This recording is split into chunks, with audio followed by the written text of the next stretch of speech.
Chapter 31 मैं रूठकर घर छोड़कर अपने मायके चले जाओगी। नव्या खुद में ही, अच्छा, अरे मैं तो भूल ही जाती हूँ कि मेरी शादी हो गई है। बस जब भी अपने खड़ूस पतिदेव का चेहरा देखती, जिसकी शक्ल पर हमेशा 12 ही बजे रहते हैं, तो मुझे मेरी गलती याद आ जाती है कि काश थोड़ा रुक जाती तो हो सकता है इससे अच्छा मॉडल मिल जाता। खैर नव्या, अब तेरा कुछ नहीं हो सकता है। वही रियांश भी अपनी ही सोच में, फाइनली आज मैं भी तो देखूं उस बहादुर इंसान को जिसने मेरी बीवी को 4 सालों तक झेला। एक मैं हूं जिसकी 4 दिन में ही बैंड बजी पड़ी है। रियांश अपने दिल में सोच तो बहुत कुछ रहा था, लेकिन वह चाहकर भी नव्या की निखिल के साथ एक ही घर में रहने वाली बात पर यकीन ही नहीं कर पा रहा था। उसे समझ नहीं आ रहा था कि शादी के बाद अभी तक भी निखिल नव्या के घर में ही क्यों है। क्या नव्या उसे चीट कर रही है? इसलिए वो नव्या के साथ जाकर सब कुछ अपनी आंखों से देखना चाहता था। वही हमारी नव्या तो अपने दिमाग में कुछ और ही सोचकर बैठी थी। अब आगे नव्या और रियांश दोनों कार में बैठ घर से निकल जाते हैं। 10-15 कार जिसमें बॉडीगार्ड्स बैठे हुए थे। रोड पर तेज रफ्तार से चलते हुए रियांश और नव्या की कार के आगे पीछे एक लाइन से चले जा रही थी। रियांश के लिए ये सब बिल्कुल नॉर्मल था, लेकिन वही कार में बैठी नव्या बार बार कार की विंडो से उन कारों और बॉडीगार्ड को अपनी बड़ी बड़ी आंखों से ही देखे जा रही थी। ऐसा नहीं था कि नव्या ने ये सब पहले कभी देखा नहीं थी, लेकिन अपनी आइडेंटिटी को छुपाने के चक्कर में वो सिर्फ कुछ ही बॉडीगार्ड को अपने साथ रखती थी और वो सब भी उसे सीक्रेटली तरीके से ही प्रोटेक्ट करते थे।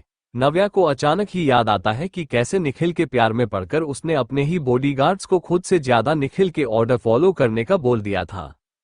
अपनी इन्हीं सब बेवकूफी के बारे में सोचकर उसका मन चुल्लू भर पानी में डूबने का कर रहा था, लेकिन बेचारी चलती कार में कहाँ पानी ढूंढने जाती, इसलिए वो सब छोड़ बाहर के नज़ारों का लुत्फ उठाना ही बेहतर समझती है। रियाश जो नव्या के पास बैक सीट पर ही बैठा हुआ था, वो नव्या के बार बार विंडो खोलने से परेशान हो चुका था। रियांश को एक बात अच्छे से समझ आ गई थी कि उसकी बीवी बिना कुछ बोले भी उसे आसानी से परेशान कर सकती है। वही रियांश के ऐसे अजीब एक्सप्रेशन देख कार में बैठा ड्राइवर कब से अपनी हंसी दबाने की कोशिश कर रहा था।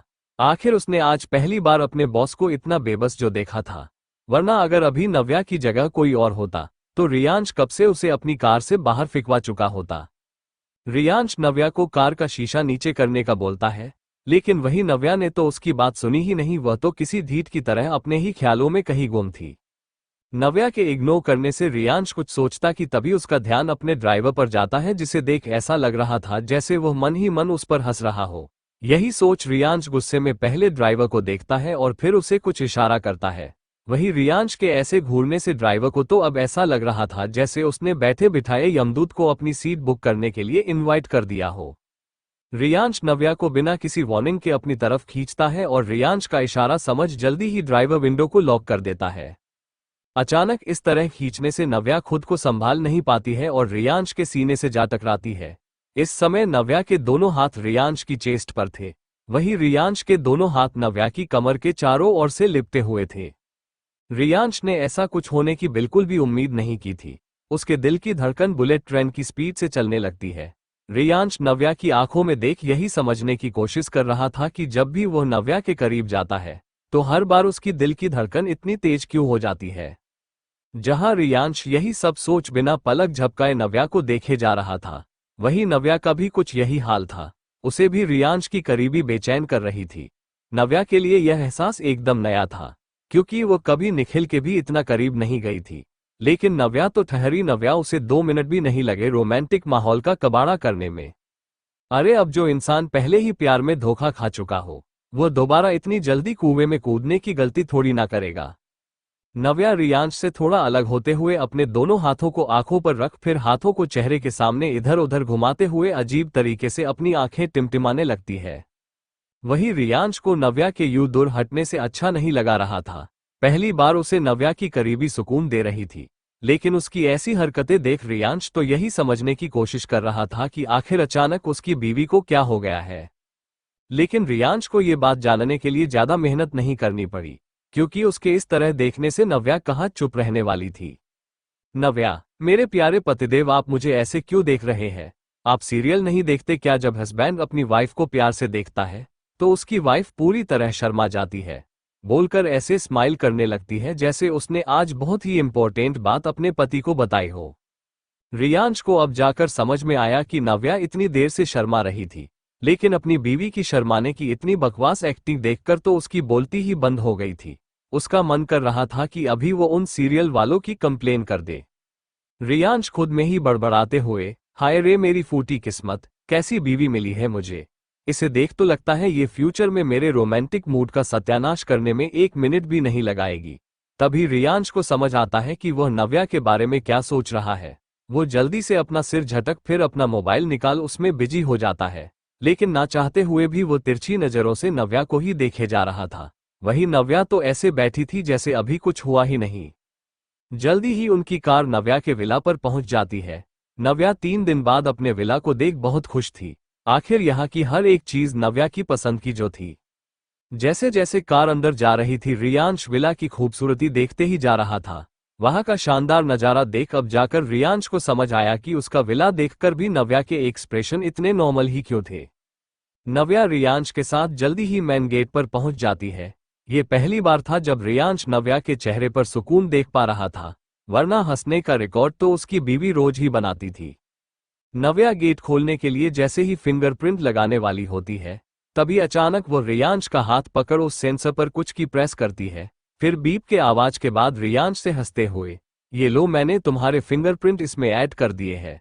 अब जब कभी हम दोनों में झगड़ा होगा और मैं रूठ कर घर छोड़कर अपने मायके चले जाऊंगी, तो फिर तुम्हें मुझे मनाने के लिए बाहर मजनूओं की तरह अकेले नहीं खड़ा रहना पड़ेगा। आखिर मैं इतनी बुरी बीवी भी नहीं हूं, बोलकर खुद को ही शाबाशी देने लगती है, जैसे उसने बहुत महान काम किया हो। वही रियांश जो पहले नव्या की हरकत से थोड़ा हैरान था, उसकी ऐसी बातें सुनकर तो रियांश का मन कर रहा था कि वह नव्या से सीधे ही बोल दे कि मेरी क्या मती मारी गई है जो मैं पार्टी करना छोड़कर इसे मनाने आऊंगा, और भला मेरी इतनी अच्छी किस्मत कहाँ जो मेरी बीवी मुझे छोड़कर चली जाए। मेरी बीवी का बस चले तो वह मुझे तंग करने के नए नए तरीके सोचकर फेविगम की तरह मुझसे पूरे टाइम चिपकी रहे। लेकिन रियांश बेचारा चाहकर भी कुछ बोल नहीं पाता है। वही नव्या सेंसर में कुछ करके खुद से, निखिल अरोरा जैसे अभी मैंने अपने घर की एंट्री से तुम्हारा फिंगरप्रिंट डिलीट किया है, वैसे ही अब तुम्हें भी इस घर से गायब करने का टाइम आ गया, सोचकर एक शैतानी स्माइल करने लगती है। नव्या के फिंगरप्रिंट से जैसे ही डोर ओपन करती है तो सामने का नजारा देख रियांश और नव्या दोनों ही शॉक हो जाते हैं, क्योंकि हमारे चमन अंकल आरती की थाल पकड़े उन दोनों के स्वागत में ही खड़े होकर उन्हें सरप्राइज जो कर रहे थे। नव्या अपने सीने पर हाथ रखते हुए, उजड़ा चमन अंकल आपको सरप्राइज और शॉक के बीच का डिफरेंस नहीं पता क्या? अभी तो मुझे हार्ट अटैक ही आने वाला था। उजड़ा चमन अंकल नव्या की तरफ घूर कर देखते हैं, फिर उसकी बातों को इग्नोर कर रियांश की तरफ देख स्माइल करते हुए उन दोनों की आरती उतार रियांश को अंदर आने का बोलते हैं। नव्या अभी चमन अंकल के एक शौक से बाहर भी नहीं निकली थी कि उसे उनके हाथ में बेलन देख दूसरा शौक लगता है। चमन अंकल हाथों में बेलन पकड़े नव्या को मारने के लिए दौड़ते हैं। नव्या को तो समझ ही नहीं आ रहा था हर बार उसकी एंट्री पर इतने एडवेंचर क्यों होते हैं।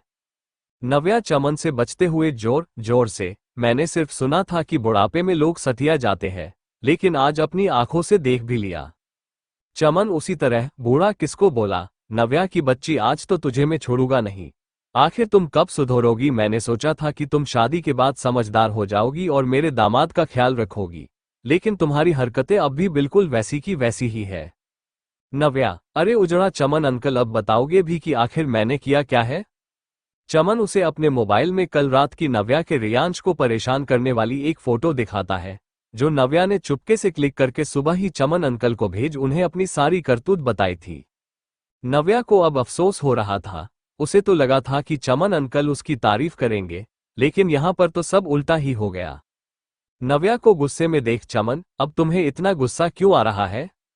नव्या, अरे देखो ना उजड़ा चमन अंकल, इस फोटो में मेरे खड़ूस पति कितने ज्यादा हैंडसम लग रहे हैं। वह मुझसे अच्छे इसमें कैसे दिख सकते हैं? लगता है मैंने गलत एंगल से अपनी फोटो क्लिक कर ली। ये सुन चमन अपना सिर पकड़ लेता है। आखिर उसे क्या जरूरत पड़ी थी उखल में सिर देने की?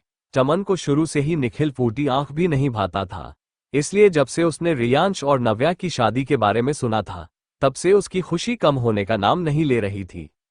फिर चमन नव्या को इग्नोर कर रियांश की खातिर में लग गया था। आखिर वो इस घर का इकलौता दामाद जो था।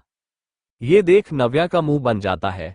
जहां अपनी आंखों के सामने बेलन वाला नजारा देखकर रियांश को यूं नव्या को इधर उधर उछलते देख मजे आ रहे थे, फिर वह भी चमन अंकल के कहने पर हाल में बैठ जाता है। घर में मौजूद सभी नौकर अपनी मैडम को देख बहुत खुश थे, क्योंकि निखिल जो नव्या के सामने सबसे प्यार से रहता था, लेकिन नव्या के जाने के बाद से ही निखिल उन सभी नौकरों को परेशान करने लग गया था और उनकी छोटी सी गलती पर भी उन्हें पनिश करता था। वही उस विला के फर्स्ट फ्लोर के अपनी रूम में बैठा निखिल नीचे की सिचुएशन से पूरी तरह से अनजान था। तभी एक बॉडीगार्ड निखिल के रूम में आते हुए, निखिल सर, नव्या मैडम आई है। इतना सुनना था कि निखिल सब कुछ भूल अपनी जगह पर उछलने लगता है। निखिल तो अभी तक भी यही गलतफहमी पालकर बैठा हुआ था कि नव्या उससे बहुत प्यार करती है, इसलिए वो आखिर उससे मिलने आ ही गई। तभी निखिल को अपनी पैर में तेज दर्द होने लगा था। निखिल उछलने के चक्कर में कल की लगी अपनी चोट जिस पर प्लास्टर लगा हुआ था उसे पूरी तरह भूल चुका था। निखिल उस गार्ड से, नव्या मैडम को जल्दी से मेरे कमरे में आने का बोलो। वह बॉडीगार्ड निखिल का ऑर्डर मान तुरंत ही नीचे चला जाता है। चैप्टर 32। तुम्हारे सामने तुम्हारी मंगेतर नहीं बल्कि रियांश कपूर की बीवी खड़ी है। वही उस विला के फर्स्ट फ्लोर के अपनी रूम में बैठा निखिल नीचे की सिचुएशन से पूरी तरह से अनजान था। तभी एक बॉडीगार्ड निखिल के रूम में आते हुए, निखिल सर, नव्या मैडम आई है। इतना सुनना था कि निखिल सब कुछ भूल अपनी जगह पर उछलने लगता है। निखिल तो अभी तक भी यही गलतफहमी पालकर बैठा हुआ था कि नव्या उससे बहुत प्यार करती है, इसलिए वह आखिर उससे मिलने आ ही गई। तभी निखिल को अपनी पैर में तेज दर्द होने लगा था। निखिल उछलने के चक्कर में कल की लगी अपनी चोट जिस पर प्लास्टर लगा हुआ था उसे पूरी तरह भूल चुका था। निखिल उस गार्ड से, नव्या मैडम को जल्दी से मेरे कमरे में आने का बोलो। वह बॉडीगार्ड निखिल का ऑर्डर मान तुरंत ही नीचे चला जाता है। अब आगे। नव्या और रियांश अभी हाल में बैठे ही थे कि अचानक ही रियांश के पास किसी का कॉल आ जाता है। चमन जो रियांश के पास ही खड़ा था उसे रियांश की बातों से समझते देर नहीं लगती है कि उसे अर्जेंट किसी क्लाइंट से वीडियो कॉन्फ्रेंस करनी है, जिसे समझ चमन रियांश के कॉल रखते ही कहता है, रियांश सर, आप चाहो तो नव्या बिटिया के स्टडी रूम में जाकर मीटिंग अटेंड कर सकते हो। रियांश ने जितना नव्या के बारे में जाना था उसे इतना तो समझ आ गया था कि चमन अंकल नव्या के लिए बहुत खास है, इसलिए रियांश भी उन्हें उतनी ही रिस्पेक्ट से जवाब देते हुए कहता है, चमन अंकल, आप मुझे सर ना बोलकर रियांश बेटा कहोगे तो मुझे ज्यादा खुशी होगी। ये सुन तो मानो चमन अंकल हवा में उड़ने को तैयार थे। उनकी खुशी का तो कोई ठिकाना ही नहीं रहता।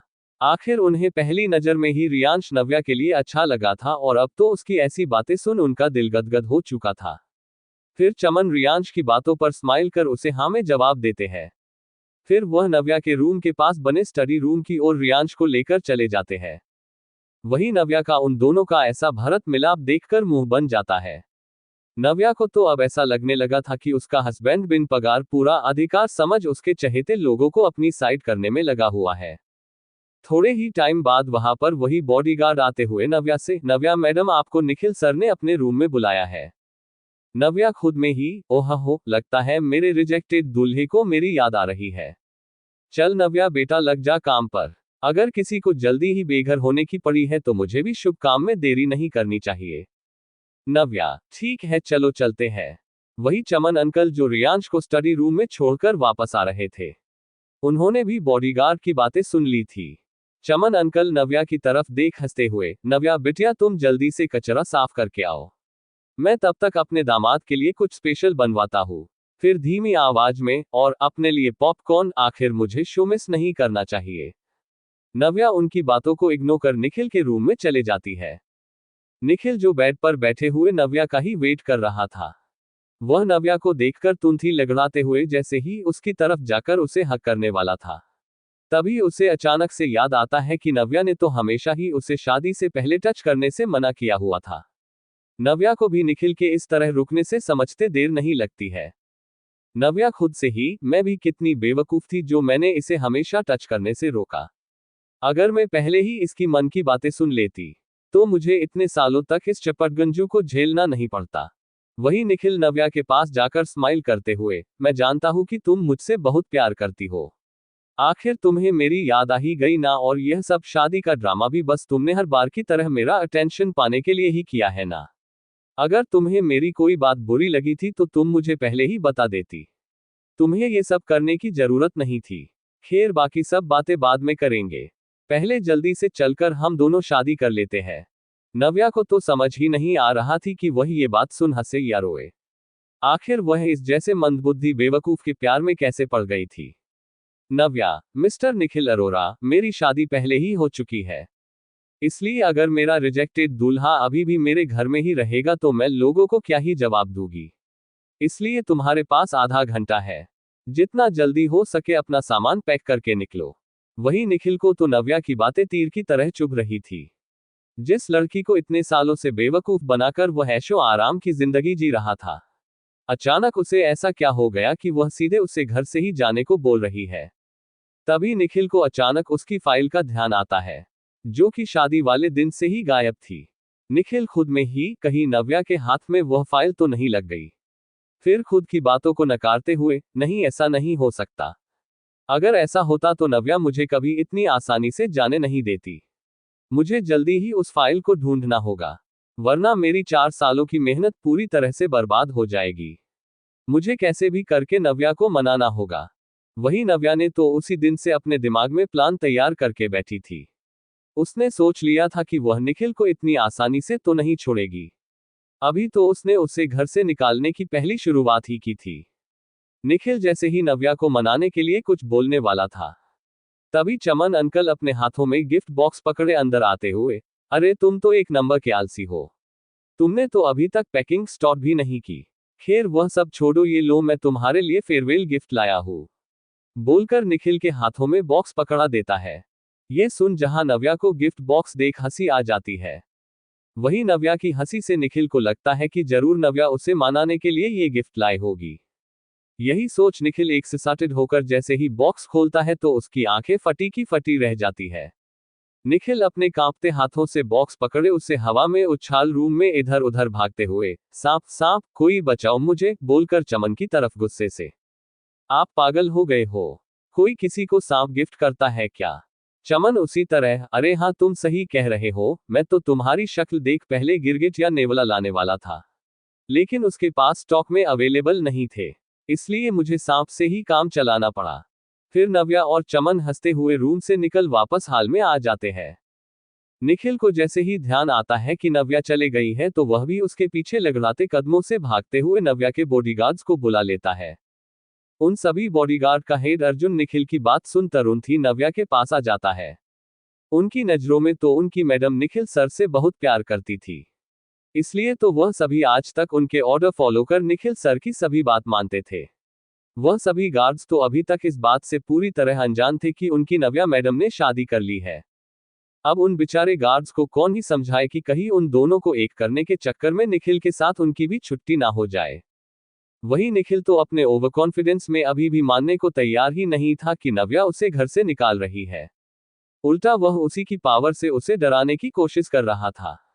निखिल सभी गार्ड्स को नव्या को घेरने का ऑर्डर देता है। नव्या को उसकी ऐसी बचकानी हरकत पर हंसी आ जाती है। सभी बॉडीगार्ड नव्या को चारों ओर से घेरे लेते हैं। फिर ये देख निखिल के चेहरे पर शैतानी मुस्कान आ जाती है। फिर वह जैसे ही नव्या के पास जाकर उसका हाथ पकड़ने ही वाला था कि नव्या को छूने से पहले ही उसके हाथ हवा में ही रुक जाते हैं और कोई एक झटके से नव्या को खींचकर अपने करीब कर लेता है। जी हाँ, आप सभी बिल्कुल सही समझे हैं। अब नजारा ये था कि नव्या के बॉडीगार्ड्स को रियांश के बॉडीगार्ड्स ने चारों तरफ से घेर लिया था। इतने सारे बॉडीगार्ड को देख पहले तो निखिल थोड़ा डर जाता है, लेकिन फिर जैसे ही उसका ध्यान रियांश की बाहों में नव्या पर जाता है तो उन दोनों को इतना करीब देख निखिल गुस्से से, मिस्टर कपूर यह मेरा और मेरी मंगेतर के बीच का पर्सनल मामला है, इसलिए आप इन सब से दूर रहिए। रियांश जो पहले से ही निखिल के नव्या को टच करने के ख्याल से ही गुस्से से आग बबूला में था, अब ये सुन तो वह अपने दांत पिसते हुए गुस्से भरी तेज आवाज में कहता है, मिस्टर निखिल, शायद तुम भूल रहे हो कि इस टाइम तुम्हारे सामने तुम्हारी मंगेतर नहीं बल्कि रियांश कपूर की बीवी खड़ी है। जहां उसका ये रूप देख हर कोई डर से कांप रहा था। यहां तक कि निखिल जो इतनी देर से सेकी बघार रहा था उसके भी पसीने छूटने लगते हैं। उसे ना चाहते हुए भी अब यकीन करना ही पड़ा कि नव्या सच कह रही थी। लेकिन वही कोई था जो एकदम नॉर्मल था। जी हाँ, ये हमारी नव्या के अलावा भला कौन ही हो सकता था। नव्या रिलैक्स होकर बड़े मजे से रियांश की बाहों से चिपकी हुई थी, जैसे उसने कोई बात सुनी ही नहीं हो। नव्या अपने दोनों हाथ हल्का सा मोड़कर रियांश की बलाएं लेते हुए, हाय आज तो मेरे हस्बैंड ने बिल्कुल हीरो वाली एंट्री मारी है। हाय मैं मर जावा, कहीं नजर ना लग जाए मेरे पतिदेव को, बोलकर रियांश के गालों पर जल्दी से किस कर लेती है। वही रियांश जो इतना गुस्सा में था नव्या की इस हरकत से, तो उसे समझ ही नहीं आ रहा था कि ऐसी सिचुएशन में भी उसकी बीवी नॉर्मल लड़की की तरह बिहेव करने के बजाय सोते हुए शेर की गुफा में जाकर उससे चूमा चाटी करने में लगी हुई है। नव्या को जैसे ही अपनी किश के बारे में रियलाइज होता है, शर्म से उसके गाल गुलाबी ही होने वाले थे कि अचानक निखिल की पेंट गीली होते देख नव्या मुंह बनाते हुए रियांश से हल्का सा अलग होकर, एवू मुझे नहीं पता था यह इतना फट्टू निकलेगा। अच्छा हुआ नव्या तू इस फटीचर के चक्कर में नहीं पड़ी। तुझ जैसी स्मार्ट लड़की के लिए तो लड़का भी एकदम बेस्ट ही होना चाहिए, बोलकर इतराते हुए एक झटके से अपने बाल पीछे कर लेती है। बेचारा रियांश नव्या के इस अनजाने हमले से बच नहीं पाता है और अपनी आंख मसलते हुए, क्या तुम कुछ देर के लिए भी सीधी नहीं रह सकती हो? ये सुन नव्या उसे पूरी तरह इग्नोर कर अपने बॉडीगार्ड्स की तरफ देखकर, अगर तुम लोगों को अभी तक भी कुछ समझ नहीं आया है और अभी भी तुम मुफ्त में इसी के ऑर्डर फॉलो करना चाहते हो तो बेशक करो, लेकिन दोबारा मेरे इस तरह करीब आने की उम्मीद भी मत करना। नव्या की बात सुन अर्जुन सोचता है कि अगर उसको सैलरी नहीं मिली तो वह अपने बीवी बच्चे को कैसे पालेगा। तभी उसे याद आता है कि उसकी तो अभी तक शादी ही नहीं हुई है। फिर फ्यूचर की बीवी को पालने का सोचकर अर्जुन के साथ साथ सभी बॉडीगार्ड भी नव्या के पैरों में गिरकर माफी मांगने लगते हैं। नव्या जानती थी कि उसके गार्ड्स हमेशा से ही वफादार थे और वह निखिल की बात भी उसी का ऑर्डर मानकर सुन रहे थे, इसलिए वह उन्हें माफ कर देती है। जल्दी ही चमन अंकल कुछ नौकरों के साथ आकर निखिल का सामान उसे पकड़ा देते हैं। निखिल को तो समझ ही नहीं आ रहा था कि उसके साथ हो क्या हो रहा है। वह जैसे ही कुछ बोलने के लिए अपना मुंह खोलने वाला होता है कि नव्या उसके मुंह में कुछ घूस देती है और निखिल नासमझी में उसे खा लेता है। चमन अंकल नव्या से, अरे नव्या बिटिया मैंने तुम्हें इतने नाजों से पाला है, तुम इतनी कठोर होकर किसी को जहर कैसे दे सकती हो? माना कि इसकी शक्ल चमगादड़ जैसी है, लेकिन इतनी सी बात पर जहर देना तो ठीक नहीं है। इतना सुनना था कि निखिल जोर जोर से खांसने लगता है। वह बार बार उल्टी करने की कोशिश कर रहा था। उसको ऐसा करते देख चमन और नव्या दोनों को ही हंसी आ जाती है। फिर निखिल जल्दी से उन गार्ड को डॉक्टर के पास ले जाने को कहता है, लेकिन वह गार्ड उसे ऐसे इग्नोर करते हैं जैसे वह वहां पर है ही नहीं। चमन नव्या के कान के पास धीरे से, देखा मैं तो पहले ही कहता था कि यह लड़का पूरा नालायक है, तभी तो सर दर्द की गोली को कैसे जहर समझ भागने लगा, बोलकर हंसने लगते हैं। नव्या गार्ड से, निखिल को इसके सामान के साथ अभी बाहर फेंको और ये दोबारा मुझे इस घर के आसपास भी कभी नजर नहीं आना चाहिए। ये सुन गार्ड्स तुरंत ही निखिल को ले जाने लगते हैं। चमन सभी नौकरों से, अरे यार थोड़ी देर पहले ही झाड़ू पोछा करवाया था और इसने सब गंदा कर दिया, एक काम करो जल्दी से पूरे घर को अच्छे से साफ करो, फिर मुझे पूरे घर में गंगा जल छिड़कर उसे पवित्र भी तो करना है। निखिल जो दरवाजे से बाहर ही निकल रहा था कि चमन की बात सुन उसका मुंह बन जाता है। आखिर थोड़े ही टाइम में उसकी दुनिया उजड़कर वह सड़क पर जो आ गया था। फिर वह जल्दी से डॉक्टर के पास जाने का सोच लगड़ाते हुए भागने लगता है। चैप्टर 33 मुझे तेरे ससुराल वालों से मिलकर उन्हें दिलासा भी तो देना है। नव्या गार्ड से, निखिल को इसके सामान के साथ अभी बाहर फेंको और ये दोबारा मुझे इस घर के आसपास भी कभी नजर नहीं आना चाहिए। ये सुन गार्ड्स तुरंत ही निखिल को ले जाने लगते हैं। चमन सभी नौकरों से, अरे यार थोड़ी देर पहले ही झाड़ू पोछा करवाया था और इसने सब गंदा कर दिया, एक काम करो जल्दी से पूरे घर को अच्छे से साफ करो, फिर मुझे पूरे घर में गंगा जल छिड़कर उसे पवित्र भी तो करना है। निखिल जो दरवाजे से बाहर ही निकल रहा था कि चमन की बात सुन उसका मुंह बन जाता है।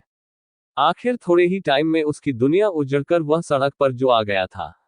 फिर वह जल्दी से डॉक्टर के पास जाने का सोच लगड़ाते हुए भागने लगता है। अब आगे, निखिल के जाने के बाद नव्या अभी ठीक से रिलैक्स भी नहीं हो पाई थी कि अचानक उसकी नजर टेबल पर रखे अपने मोबाइल पर जाता है। किसी की कॉल आते देख नव्या जैसे ही कॉल पिक कर कुछ कहने ही वाली होती है कि सामने से किसी लड़की की गुस्से भरी आवाज आती है, नव्या की बच्ची तुझे तो मैं छोड़ूंगी नहीं, पिछले आधे घंटे से मैं तेरा एयरपोर्ट पर वेट कर रही, मुझे लेने आना तो दूर तूने मेरा कॉल तक पिक करना जरूरी नहीं समझा, मुझे एक बार मिल जा तुझे तो मैं कच्चा न चबा जाऊं, तो मेरा नाम अंजलि नहीं। नव्या मोबाइल को हल्का सा अपने कान से दूर रख उसी तरह, अरे अगर अंजलि नहीं तो फिर तूने अपना नया नाम क्या रखा और मुझे बताने की बजाय उल्टा सुनाए जा रही। नव्या को जैसे ही अंजलि की बातों से पिक करने का रियलाइज होता है, वह 10 मिनट का बोल बिना उसकी बात सुने कॉल कट कर देती है। वही नव्या की ऐसी बात सुन अंजलि अपना सिर पकड़ गुस्से से नव्या चिल्ला रही थी। लेकिन उसकी चीख सुनने वाली ने तो पहले ही फोन रख दिया था। नव्या जल्दी से अपनी बाइक की चाबी उठाकर वहां से तुरंत ही निकल जाती है। वही रियांश बेचारा ये देख खुद को ठगा हुआ महसूस कर रहा था। आखिर इतनी हेल्प करने के बाद भी उसकी बीवी उसे सरेआम इग्नोर करके जो चले गई थी। रियांश अपने बॉडीगार्ड से तुम नव्या मैडम के पीछे जाओ। इतना सुनना था कि वह गार्ड जैसे ही जाने वाला था अर्जुन उसे रोकते हुए, अरे भाई तू भी मेरे साथ ही चल दे, मैं भी वही जा रहा हूँ। एक से भले दे, इस बहाने मुझे भी कंपनी मिल जाएगी। अर्जुन बाकी के गार्ड्स को भी हर बार की तरह नव्या को सीक्रेटली प्रोटेक्ट करने का ऑर्डर देकर तुरंत उसी गार्ड्स के साथ नव्या के पीछे निकल जाता है। वही नव्या जैसे ही एयरपोर्ट पर पहुंचती है उसे सामने ही अपनी बचपन की बेस्ट फ्रेंड अंजलि दिखाई देती है। हल्के पिंक कलर की फ्लोरल ड्रेस में खड़ी अंजलि भी काफी सुंदर लग रही थी। अंजलि की नजर जैसे ही नव्या पर जाती है, वह सब कुछ भूल खुशी से नव्या की तरफ भागकर उसे गले लगाने के लिए दौड़ती है। लेकिन अचानक ही नव्या के साइड में नीचे झुकने की वजह से अंजलि किसी और के ही गले लग जाती है। अंजलि को जैसे ही महसूस होता है कि वह किसी लड़के के गले लगी है, वह तुरंत ही अलग हो जाती है और जैसे ही उसकी नजर साइड में खड़ी नव्या पर जाती है, जो उसी को देखकर हंसे जा रही थी, तो ये देख अंजलि गुस्से से नव्या को घूरती है। तभी उसके कानों में उसी लड़के की आवाज आती है। वह लड़का शर्माते हुए अंजलि से, क्या हम दोनों पहले भी मिल चुके हैं? लेकिन मुझे याद नहीं आ रहा कि मैंने आपको कहाँ देखा है। अंजलि उस लड़के की बातों से चिढ़ते हुए, जो सास बहू सौतन आता है न उसकी लीड हीरोइन में ही थी। वह लड़का अंजलि की बातों से अपना सिर खुजालते हुए, लेकिन मेरी तो अभी तक शादी भी नहीं हुई है, तो मैं सास बहू कैसे देख सकता हूँ? इतना सुनना था कि नव्या जोर जोर से हंसने लगती है। वही अंजलि अपना सैंडल निकालते हुए, सास बहू का तो पता नहीं, लेकिन अभी अगर तुम यहां से नहीं गए तो तुम्हें तुम्हारी नानी तो जरूर याद दिला दूंगी। इतना सुनना था कि वह लड़का दुम दबाते हुए वहां से भाग जाता है। तभी अंजलि कुछ बोलती कि उसके पहले ही नव्या कहती है, अरे यार मैं तो अपनी गाड़ी की चाबी उठा रही थी, मुझे क्या पता था तुझसे थोड़ा सा भी सब्र नहीं होगा और तू किसी अनजान लड़के के यूं गले पड़ जाएगी। बोलकर हंसने लगती है। अंजलि, नव्या की बच्ची, तुझे तो मैं छोड़ूंगी नहीं, बोलकर उसे मारने के लिए दौड़ती है। उन दोनों को यूं मस्ती में एक दूसरे के आगे पीछे भागते हुए देख आसपास के लोगों के चेहरे पर भी स्माइल आ जाती है। अंजलि अभी थक कर रुकी ही थी कि नव्या उसे गले लगा लेती है। अंजलि भी हंसते हुए, यार मैंने तुझे बहुत मिस किया, अगर तुझे शादी से भागना ही था तो मुझे पहले ही बता दिया होता, तो मैं तेरी टिकट बुक कर देती, फिर हम दोनों मिलकर लंदन में खूब मजे करते। नव्या, हाँ जरूर, जैसे मैं तो सालों से सोचकर बैठी थी कि मैं अपनी शादी के दिन भागूंगी। अंजलि, अरे वह सब तो ठीक है, लेकिन अगर तुझे शादी करके किसी की जिंदगी खराब ही करनी थी, तो तुझे इसके लिए मेरा क्रश रियांश कपूर ही मिला था। अंजलि आगे कुछ बोलने ही वाली थी कि अचानक उसकी नजर नव्या के पीछे खड़ी उसकी बाइक पर जाती है। अंजलि मुंह बनाते हुए, मेरे क्रश को मेरा जीजू बनाकर मेरा दिल तोड़कर तुझे चैन नहीं मिला क्या, जो अब इस बाइक को लाकर मेरी हड्डियां भी तोड़ने का इरादा है? हाय, मैंने तो भगवान से सिर्फ एक अच्छी सी मांगी थी, लेकिन शायद मेरी दक्षिणा कम देखकर उन्होंने तुझे दे दिया। अगर पता होता तो 1 किलो लड्डू और चढ़ा आती।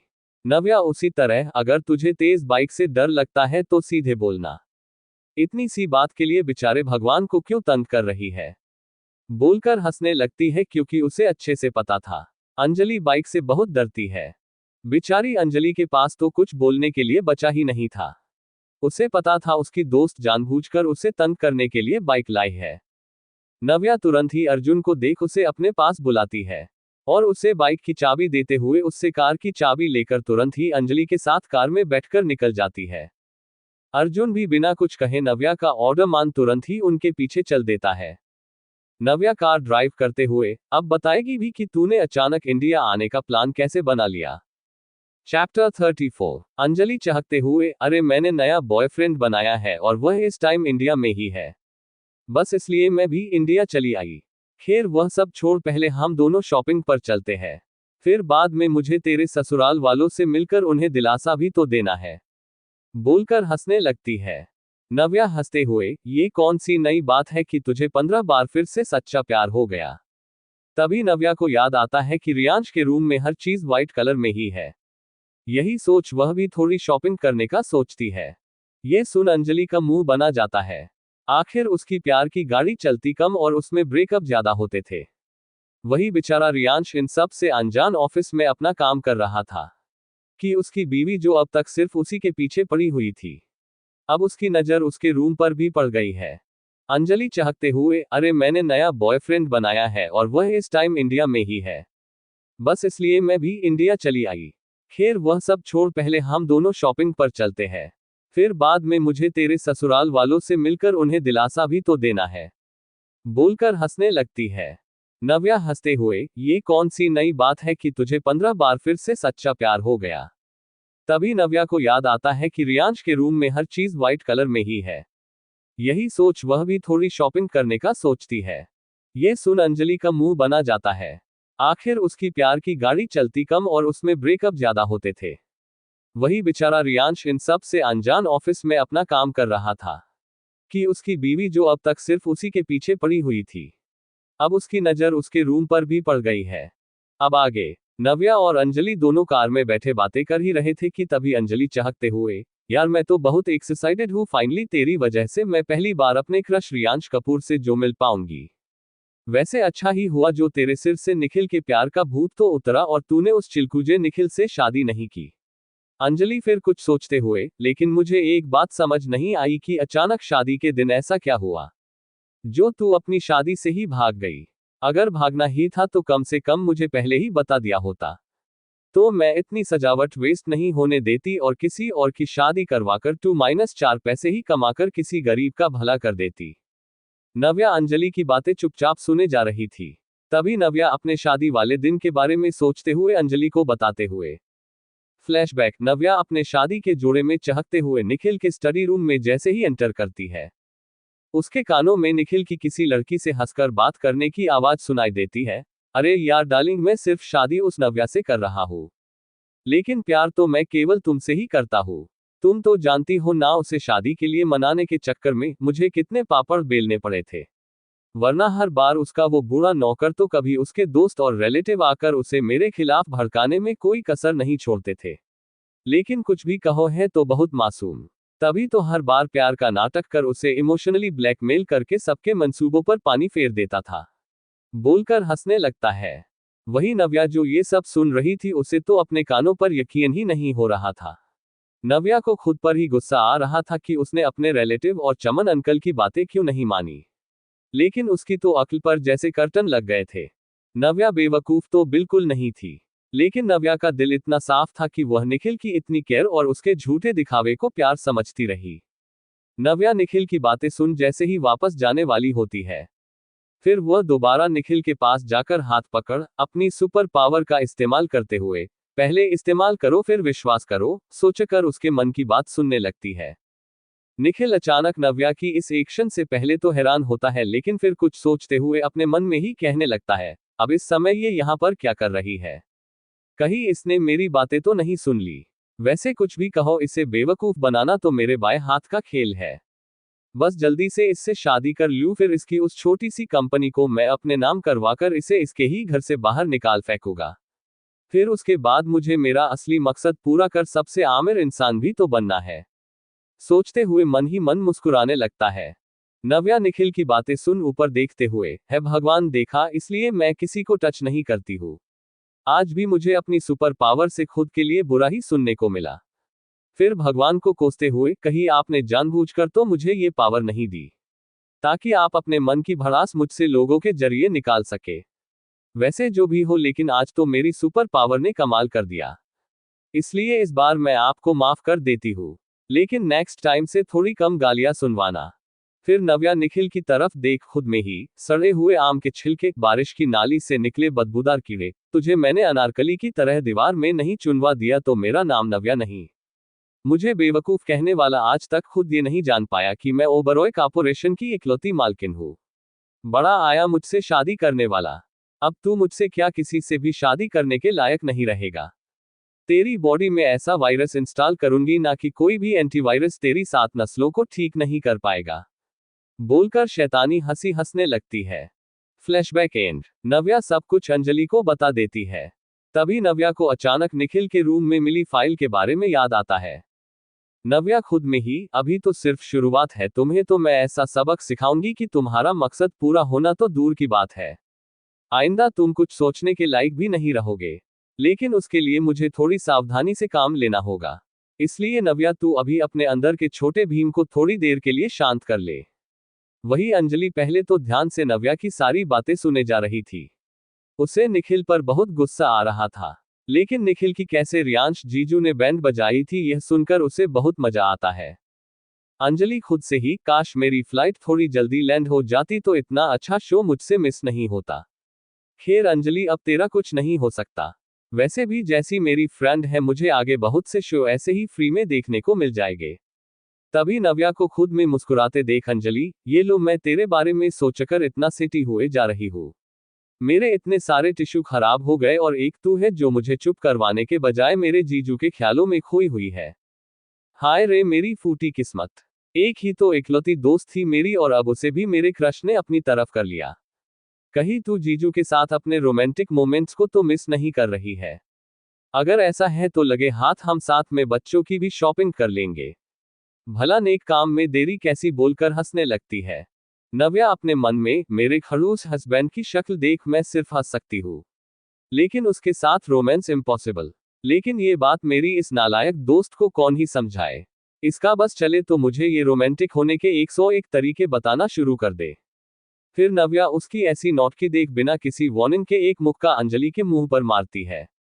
नव्या ने मुक्का बहुत ही हल्के से मारा था, लेकिन ये थी तो नव्या की बेस्ट फ्रेंड, तो भला तिल का ताड़ कैसे ना बनाती। अंजलि अपनी आंखों पार हाथ रख, हाय मैं मर गई। अब तो मुझे सब कुछ धुंधला दिखाई दे रहा है। कैसी दोस्त मिली है मुझे, खुद ने तो शादी कर ली, लेकिन मेरी जिगरी दोस्त को तो मानो मुझ जैसी अबला लड़की पर थोड़ा सा भी रहम नहीं आया। अब इस एक आंख फूटी हुई लड़की से भला कौन ही शादी करेगा। और तो और अब तो तेरे बच्चे भी मुझे आंख मारे मौसी आंख मारे गा गा कर जोर जोर से चिल्लाएंगे। अंजलि की बातें सुन नव्या सोच रही थी कि उसने मुक्का जोर से ही क्यों ना दे मारा होता। उसका मन तो कर रहा था कि वह अपनी दोस्त को अभी गाड़ी से बाहर फेंक दे, लेकिन नव्या चाहकर भी ऐसा कुछ कर नहीं सकती थी। आखिर कहते हैं ना हर एक फ्रेंड कमीना होता है। वही अंजलि पूरे रास्ते अपने रियांश जीजू की तारीफें किए जा रही थी और नव्या को तो रह रहकर अपने ब्लूटूथ डिवाइस याद आ रहे थे, ताकि उसे कुछ पल अपनी दोस्त की बकवास से छुटकारा तो मिलता। फिर वह दोनों ही ढेर सारी शॉपिंग करके कपूर मैंशन की तरफ निकल जाते हैं। नव्या भी अपनी फ्रेंड के साथ शॉपिंग कर बहुत खुश थी। ज्यादा खुशी तो उसे यह सोचकर हो रही थी कि फाइनली रियांश के रूम में भी अब उसकी पसंद की चीजें होगी। अंजलि और नव्या जैसे ही कपूर मैंशन पहुंचते हैं तो उन्हें हाल में ही कल्पना जी दिखाई देती है। नव्या अपनी फ्रेंड से उनको इंट्रोड्यूस करवाती है। कल्पना जी को भी अंजलि का नेचर अच्छा लगता है। नव्या, सासू मॉम, क्या मेरी फ्रेंड 1-2 दिनों के लिए यहाँ रुक सकती है? दरअसल अंजलि अभी अपने घर नहीं जाना चाहती है। कल्पना जी, नव्या बिटिया ये घर आपका भी है, इसलिए आपको हमसे परमिशन लेने की जरूरत नहीं है।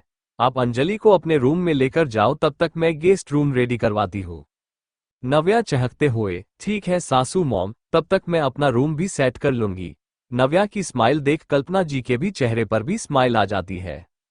लेकिन बेचारी कल्पना जी को तो पता ही नहीं कि उन्होंने अपने बेटे के लिए एक नया शॉकिंग सरप्राइज तैयार करने के लिए अपनी बहू को भेज दिया है। CH35, उसकी बीवी ने अब उसे सुधारने का बेड़ा उठा लिया है।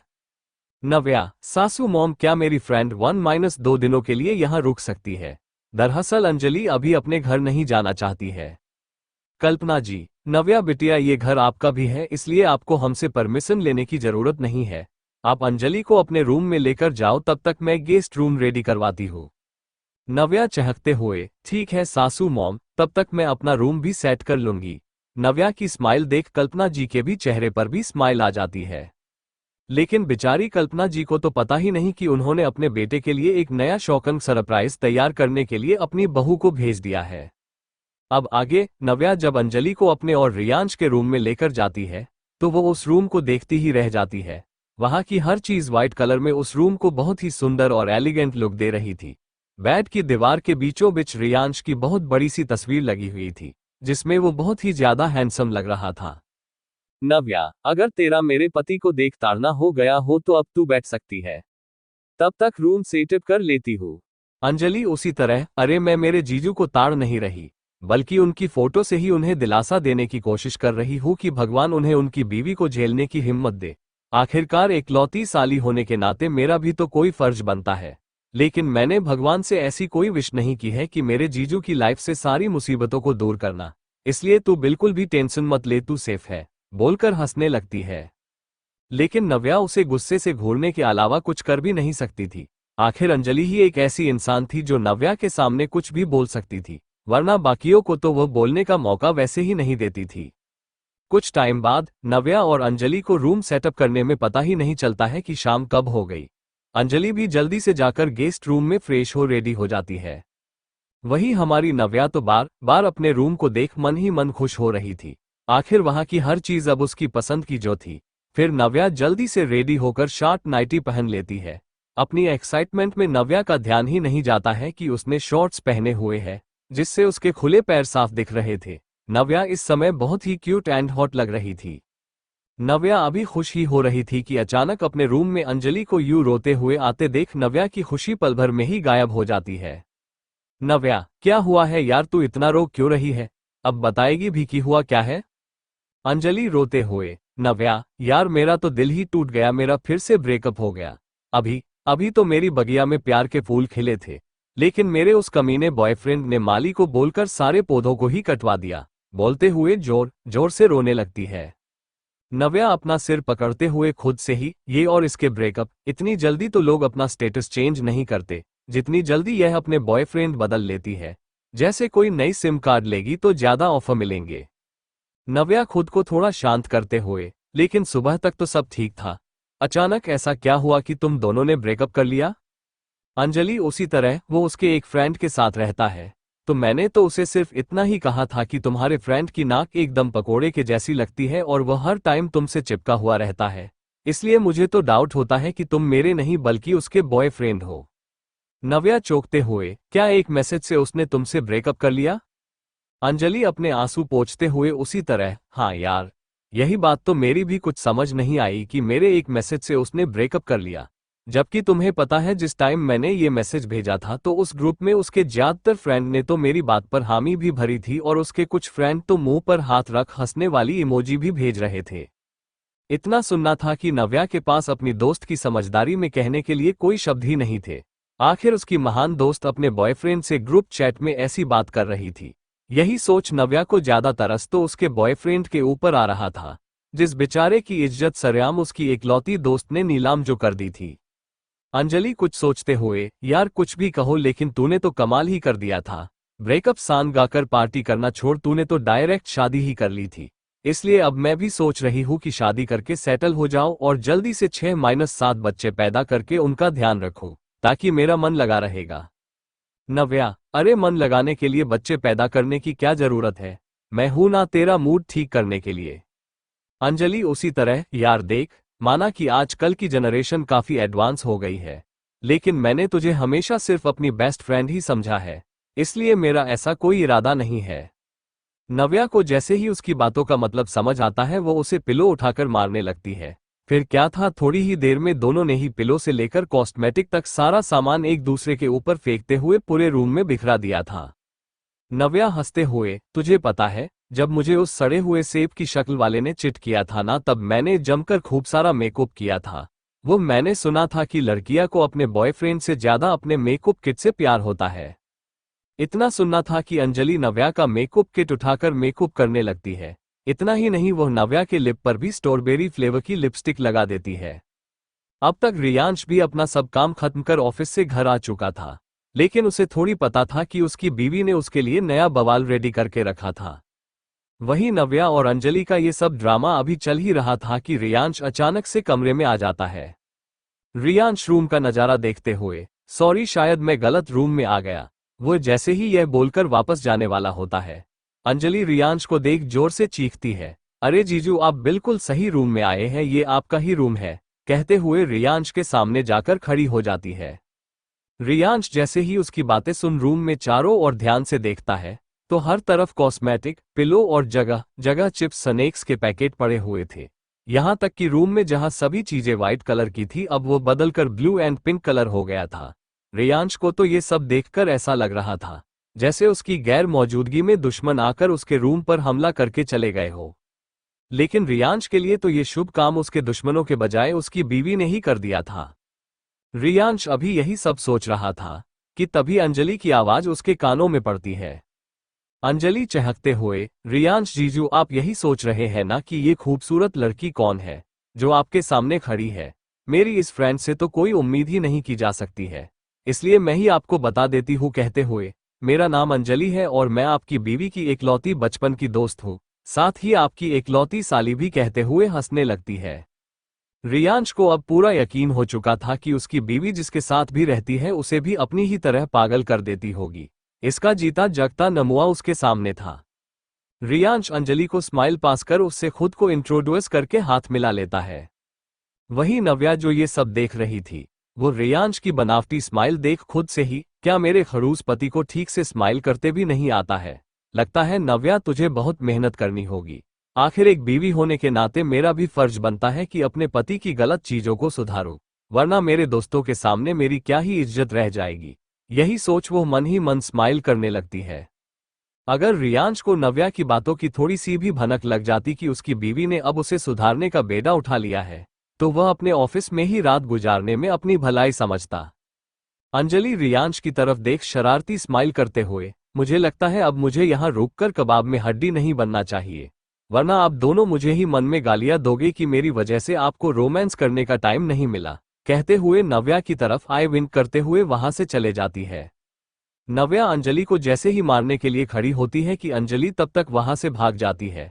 नव्या को तो समझ ही नहीं आ रहा था कि उसकी दोस्त इतनी बेशर्म कब से हो गई। वह मन ही मन उसे कोसे जा रही थी। वही रियांश ने अंजलि के मुंह से ऐसा कुछ भी सुनने की बिल्कुल भी उम्मीद नहीं की थी। रियांश कुछ रिएक्ट करता उसके पहले ही अंजलि वहां से जा चुकी होती है।